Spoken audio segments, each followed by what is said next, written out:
Bonjour à tous, allez c'est l'heure de votre quintet flash marocain de ce mercredi 14 février sur l'hippodrome de Ceta.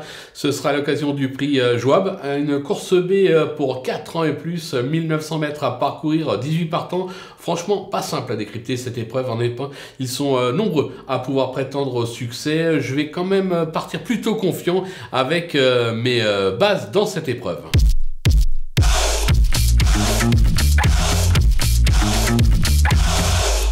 Les bases, on y vient justement avec le numéro 11 à la Yazid qui reste sur pas moins de 1 victoire et 8 accessites au cours de ses 10 dernières sorties. C'est du 100% de réussite depuis le début de l'année avec un récent succès sur la piste de l'Enfa au top de sa forme. On fonce les yeux fermés.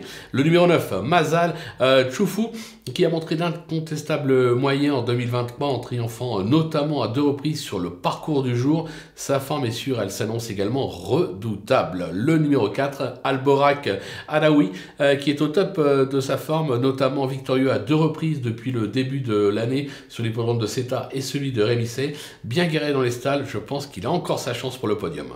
Du côté des opposants, le numéro 12, Nachitat Bouskoura, elle cherche sa course avec application, comme l'attestent ses 2 récents accessites enregistrés sur le parcours du jour et sur la piste de Marrakech. Sur sa lancée, je pense qu'elle a encore sa place sur le podium. Le numéro 17, Théorème Mus, son récent succès à Rémisset atteste sa forme actuelle. Il a déjà bien fait à Ceta et ne sera pas dérangé par la distance du jour.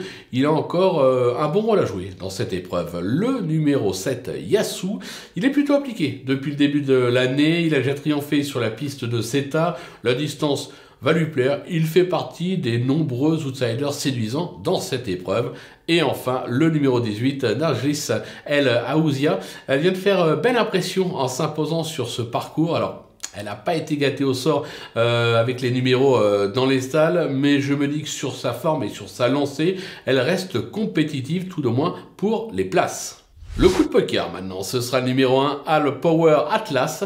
Alors ce n'est pas un modèle de régularité, mais attention, il s'est déjà illustré sur le parcours du jour. Il monte de catégorie ce mercredi, mais associé à Amin Mogad, je me dis que le coup est jouable. Il aura besoin évidemment du bon parcours, mais s'il peut suivre un bon dos dans la phase finale, attention à sa candidature, ça pourrait peut-être pimenter les rapports. Voilà, on a fait le tour de ce quintet flash marocain. On va se quitter bien évidemment avec mon pronostic, mes conseils de jeu, et on se donne rendez-vous très prochainement pour une nouvelle émission.